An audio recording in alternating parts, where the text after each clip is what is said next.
भगवान श्री कृष्ण ने कैसे त्यागा पृथ्वी लोक को, जाने रहस्यमय कहानी। भारतीय ग्रंथों में कहा गया है कि पौराणिक 18 दिवसीय कुरुक्षेत्र युद्ध से गांधारी के सभी 100 पुत्रों की मृत्यु हो जाती है।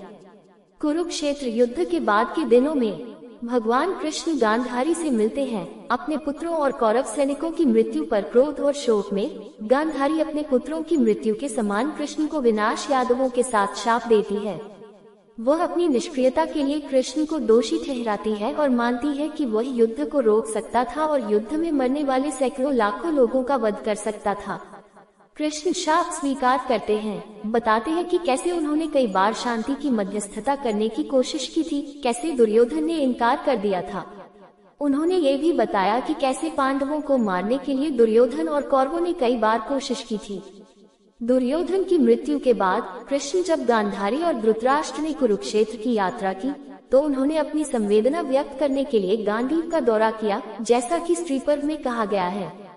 यह महसूस करते हुए कि कृष्ण ने जानबूझकर युद्ध का अंत नहीं किया।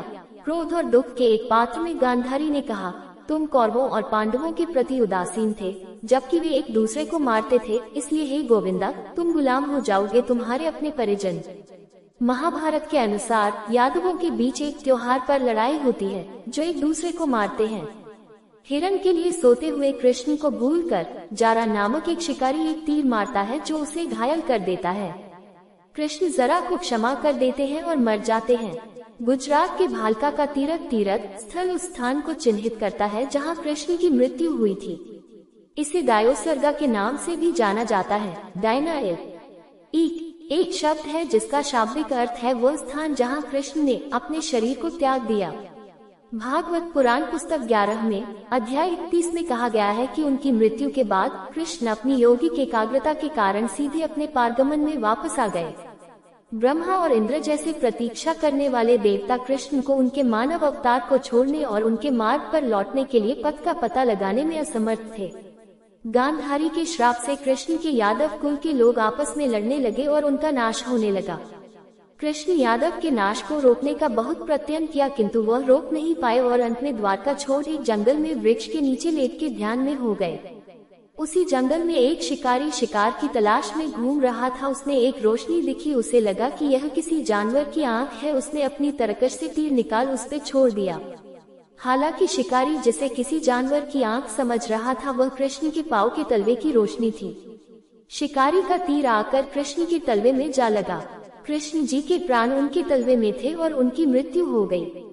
महाभारत के मौसल पर्व के अनुसार जब यदुवंशी आपस में ही लड़कर मर गए और बलराम जी इसी दुख की वजह से स्वर्गवासी हो गए तो कृष्ण जी को भी लगा कि यह उनके जाने का समय है, तो वह नदी किनारे शांति से ध्यान में मग्न हो गए। इसी समय एक शिकारी आया और उसने एक तीर चलाया जो कि गलती से श्री कृष्ण जी के पैर के तलवे में लगा। शिकारी बहुत पछताया और रोया कि उसने क्या किया, लेकिन श्री कृष्ण ने उससे क्षमा करके कहा कि यही विधि का विधान है और फिर ध्यान मगन होकर मृतलोक को तज गए। हालांकि कई लोग इस पर संशय करते हैं और लेते हैं कि श्री कृष्ण की मृत्यु नहीं हुई, पर ये तथ्य महाभारत में से है और यह सनातन सत्य है कि जो उत्पन्न हुआ है उसकी मृत्यु भी होती है।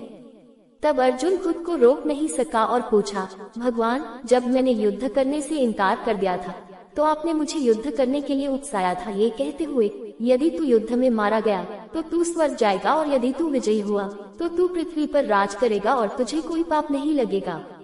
न तो हम युद्ध में मारे गए और स्वर्ग को प्राप्त हुए और अब आप हमें राज्य छोड़ने का आदेश दे रहे हैं, और न ही हम पृथ्वी पर राज्य का आनंद ले पा रहे हैं। इस धोखेबाज कृत्य करने में आपका क्या स्वार्थ है?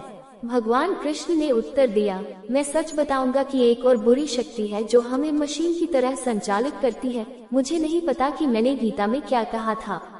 अपनी आंखों में आंसुओं के साथ ये शब्द कहते हुए श्री कृष्ण जी का निधन हो गया।